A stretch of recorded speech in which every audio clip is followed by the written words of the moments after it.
Assalamualaikum warahmatullahi wabarakatuh. Alhamdulillahirrabbilalamin. Salatu wassalamu ala asrafi amil mursalin wa ala alihi wa sahbihi ajmain amma ba'du. Syukur alhamdulillah pada sore hari ini kita dapat melaksanakan kegiatan pembelajaran via online dengan keadaan sehat dan tidak ada suatu halangan apapun. Marilah kita syukuri dengan bacaan tahmid. Alhamdulillah. Baiklah Ibu dosen, Bu Mamba, dan juga teman-teman sekalian, bahwasanya pada hari ini, sore hari ini, kita akan membahas tentang tema estimasi dan struktur satuan biaya pendidikan. Bahwasanya di sini kami ada 3 orang. Yang pertama ada saya pribadi, Danang Wahyu Hafidah Putra, kemudian ada saudara Mas Ahmad Kolik, kemudian yang ketiga ada saudari Mbak Puji Arianti. Baiklah teman-teman, di sini saya akan sedikit memaparkan tentang terkait estimasi biaya pendidikan. Bahwasanya kita sendiri sudah memahami apakah itu estimasi. Estimasi sendiri adalah suatu perkiraan, penilaian, pendapat, ya. Estimasi adalah suatu metode di mana kita dapat memperkirakan nilai dari suatu populasi dengan menggunakan nilai dari sampel. Itu ya teman-teman.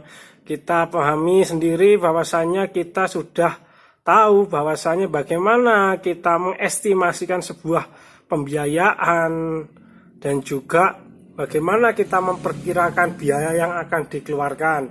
Kemudian teman-teman, kita juga perlu memahami tentang biaya. Biaya adalah keseluruhan pengeluaran, baik yang bersifat uang maupun bukan uang. Begitu teman-teman ya. Teman-teman sudah paham bagaimana biaya itu, apa biaya itu, kemudian apa estimasi itu. Kemudian teman-teman, di sini kita ya, bagaimana sih cara untuk membuat estimasi yang baik? Di sini dalam hal ini untuk membuat estimasi anggaran pendidikan terbaik mengenai berapa besar biaya yang diperlukan untuk memenuhi hak atas pendidikan dasar hingga ke jenjang perguruan tinggi, estimasi perhitungan kebutuhan biaya yang diperlukan untuk menyelesaikan suatu kegiatan atau pekerjaan sesuai dengan persyaratan atau kontrak, yang merupakan salah satu proses utama dalam pendidikan untuk mengetahui besarnya dana yang harus disediakan untuk sebuah pelaksanaan pendidikan. Bagi pemilik lembaga, estimasi biaya diperlukan sebagai pegangan dalam menentukan kebijakan yang dipakai untuk menentukan besarnya biaya yang harus dilaksanakan dan merupakan proses meramalkan atau memperkirakan waktu dan biaya untuk menyelesaikan berbagai deliverable suatu pelaksanaan kegiatan pendidikan. Biaya untuk menyelesaikan hal itu.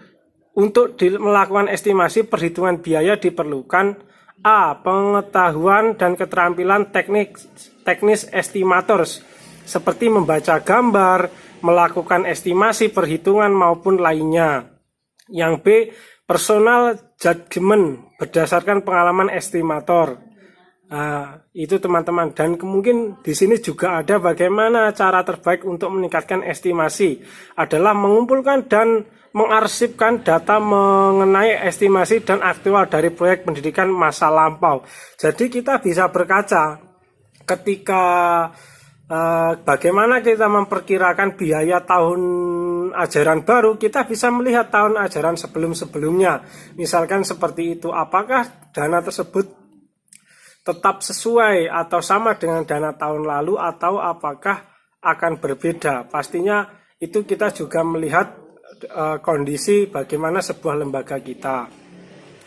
Kemudian teman-teman, di sini ada klasifikasi biaya pendidikan. Di sini ada beberapa poin, diantaranya direct dan indirect cost. Kemarin kita sudah membahas tentang ini kurang lebih seperti itu. Indirect cost adalah biaya yang menunjang siswa untuk dapat hadir di sekolah, yang meliputi biaya hidup, transportasi, uang saku, dan sebagainya. Direct cost adalah biaya langsung yang digunakan untuk operasional sekolah yang terdiri dari biaya pembangunan dan biaya rutin. Kemudian capital cost dan recurrent cost. Biaya pembangunan, capital cost, ialah biaya yang digunakan untuk pembelian tanah untuk pembangunannya, ruang kelas dan sebagainya. Kemudian biaya rutin rutin recurrent cost adalah ialah biaya yang digunakan untuk membiayai kegiatan operasional pendidikan selama 1 tahun anggaran. Kurang lebih seperti itu teman-teman. Kemudian juga pembiayaan pendidikan terdiri atas biaya investasi, biaya operasi, dan biaya personal. Biaya investasi nanti teman-teman bisa membaca di makalah saya juga ada. Kemudian estimasi makro dan estimasi mikro. Secara garis besar, estimasi atas bawah top down ada umumnya diperoleh dari seseorang yang menggunakan pengalaman dan atau informasi untuk menentukan durasi dan total biaya proyek. Estimasi bawah atas bottom up menggunakan metode efisien dan berbiaya rendah. Proses itu dapat berlangsung setelah proyek digambarkan secara detail. Nah, ini kita sedikit memahami tentang metode untuk estimasi waktu dan biaya, pendekatan makro, metode konsensus, metode rasio, metode distribusi merata, metode function point untuk proyek, kurva pembelajaran, kemudian ada pendekatan mikro, ada metode template, prosedur, estimasi, hybrid, tahap estimasi. Saya kira itu teman-teman, apabila dari saya ada kekurangan nanti bisa dilanjutkan oleh Mas Holik atau Mbak Puji. Terima kasih. Sekian. Wassalamualaikum warahmatullahi wabarakatuh. Terima kasih kepada saudara Danang yang tadi sudah menjelaskan terkait dengan estimasi biaya pendidikan. Yang selanjutnya yaitu struktur biaya pendidikan. Namun saya tegaskan bahwa ini hanya gambaran umum saja. Untuk terkait realnya itu setiap lembaga pendidikan itu pasti berbeda-beda.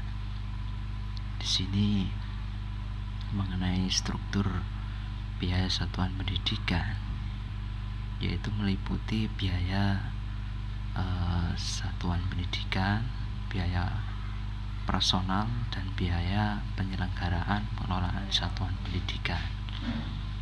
Lalu biaya satuan pendidikan adalah biaya yang menyelenggarakan pendidikan pada tingkat satuan pendidikan yang meliputi biaya investasi, biaya operasional, dan biaya pendidikan beasiswa.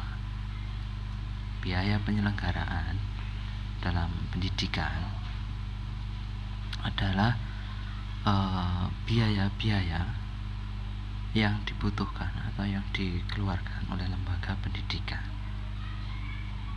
Selanjutnya rincian dari biaya-biaya tersebut, yaitu yang pertama ada biaya satuan pendidikan itu meliputi biaya investasi. Biaya investasi itu seperti lahan pendidikan, ya, pengembangan gedung, terus pembelian tanah, dan biaya pembangunan.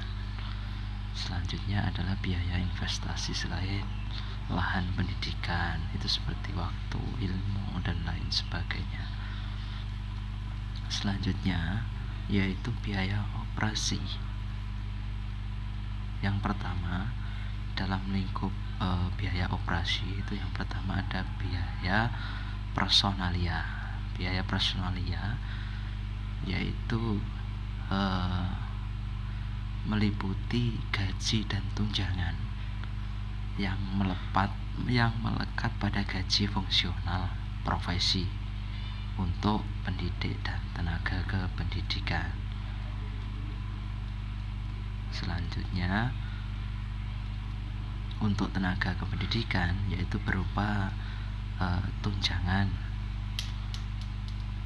kepala sekolah, berupa tunjangan fungsional dan tunjangan lainnya jika ada, dan tunjangan untuk wakil kepala sekolah, gaji pokok dan tujuan yang melekat pada gaji, terus untuk laporan perpustakaan, teknisi, belajar, tenaga TU, dan lain sebagainya. Selanjutnya yaitu biaya non personalia.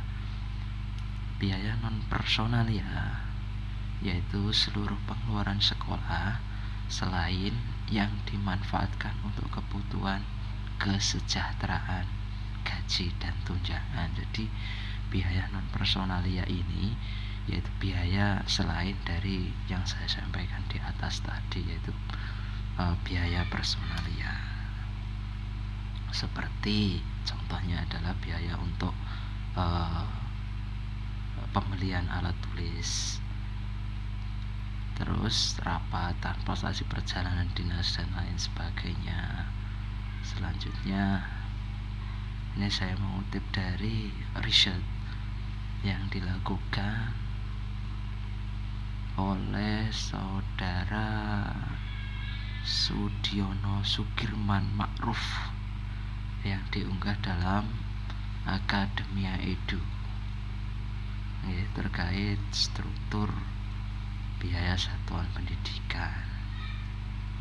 Saya bacakan sedikit risetnya.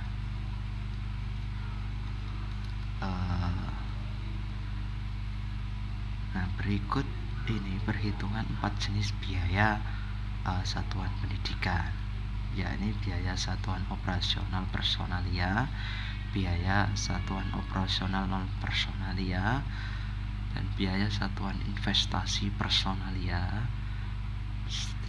Selanjutnya biaya satuan investasi bukan personalia. Nah, yang pertama biaya satuan operasional personalia atau yang disebut dengan BSOP.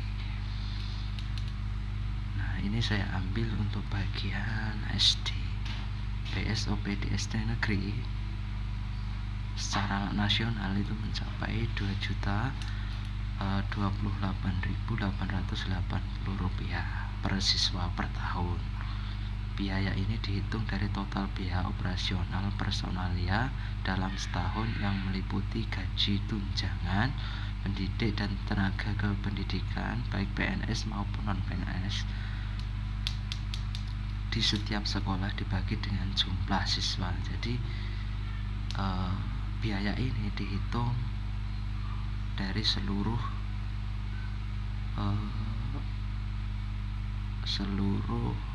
biaya, lalu dibagi jumlah siswa. Dapat dilihat di makalah seperti itu. Namun di sini ada perbedaan antara BSOP negeri di wilayah kota, BSOP negeri di wilayah kabupaten. Itu ada perbedaan. Perbedaannya sejumlah Rp155,6,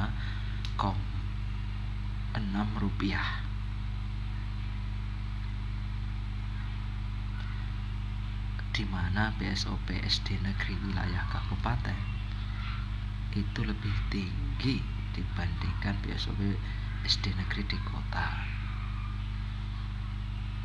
Ini disebabkan karena wilayah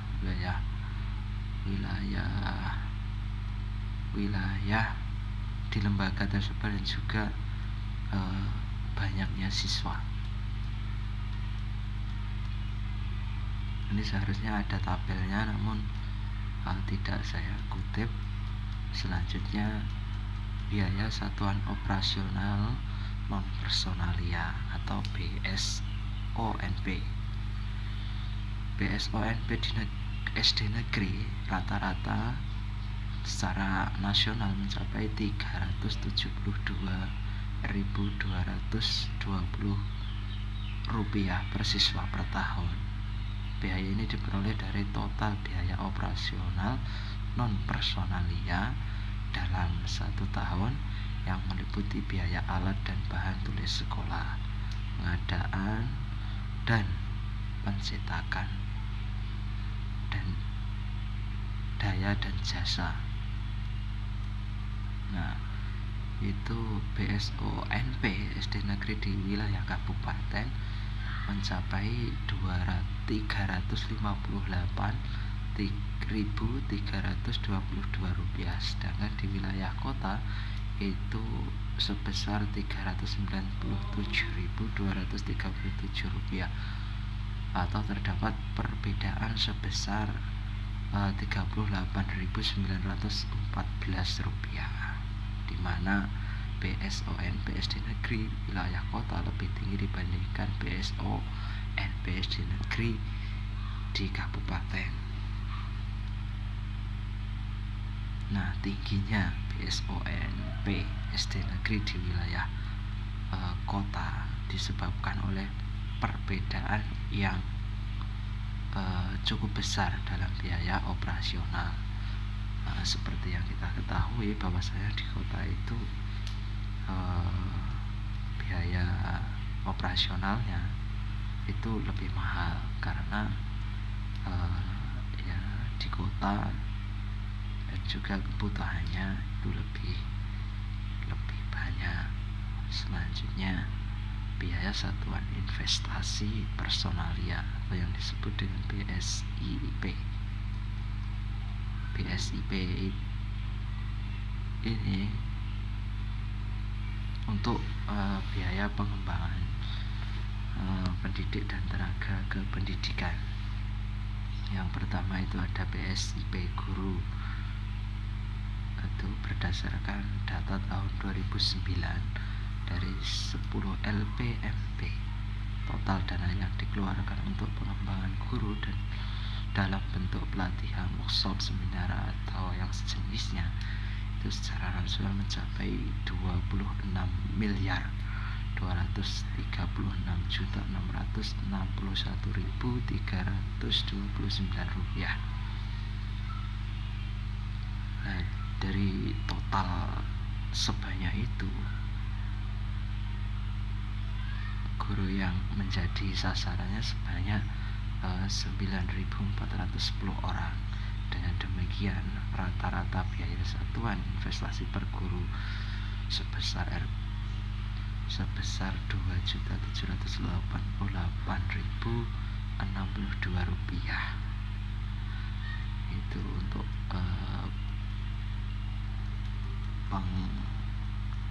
pengembangan guru dan tenaga kependidikan. Nah, selanjutnya BSIP kepala sekolah. Dengan cara yang sama seperti pada perhitungan BSIP guru, maka diperoleh total dana yang dikeluarkan untuk pengembangan kepala sekolah sebesar 9.823.820.950 rupiah, dengan jumlah sasaran kepala sekolah sebanyak 4.790 orang. Dengan demikian, rata-rata biaya satuan investasi per kepala sekolah sebesar Rp2.084.305. Nah, seperti itu. Untuk menjelaskan ini, saya belum begitu paham terkait dengan rincian seperti ini, namun secara garis besar seperti itu. Selanjutnya BSIP tata usaha dan teknik lainnya dengan cara yang sama seperti pada perhitungan BSIP guru tadi di atas.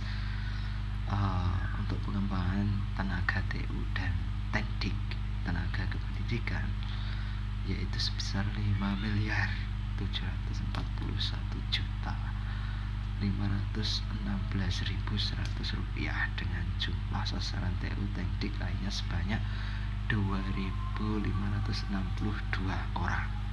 Dengan demikian, rata-rata biaya satuan investasi per TU teknik lainnya sebesar Rp2.241.029. Nah, selanjutnya biaya satuan investasi non personalia itu seperti biaya investasi untuk ruang kelas guru, kepala sekolah, TU, sebagainya. Selanjutnya BSIN BSD negeri. Total biaya pengadaan lahan SD negeri rata-rata mencapai 1.303.000.000 Rupiah. Dengan total biaya pengadaan peralatan pendidikan rata-rata 20.225.000. Nah, terus total investasi untuk sarana dan prasarana untuk keempat komponen tersebut rata-rata yaitu 2.289.775.292 rupiah. Seperti itu banyak sekali. Nah, sudah masuk ke dalam pungkasan makalah pembahasan pada sore hari ini. Menginjak kesimpulan bahwasanya struktur biaya satuan pendidikan itu meliputi biaya satuan operasional personalia, biaya satuan personalia dan biaya non personalia, terus biaya investasi. Mungkin cukup sekian presentasi dari saya. Untuk lebih detailnya nanti kita bisa dengarkan penjelasan dari Bu dosen Bu Mambaul Azimah. Ya, semoga dengan adanya makalah ini membuka secara umum wawasan kita terkait struktur pembiayaan pendidikan. Namun secara rinci dan jelasnya nanti kita bisa dengarkan penjelasan dari Bu dosen. Saya mohon maaf sebesar-besarnya terkait penjelasan makalah saya ini apabila ada kekeliruan dan kekurang jelasan. Oke, kita diskusikan nanti. Akhirul kalam, wassalamualaikum warahmatullahi wabarakatuh.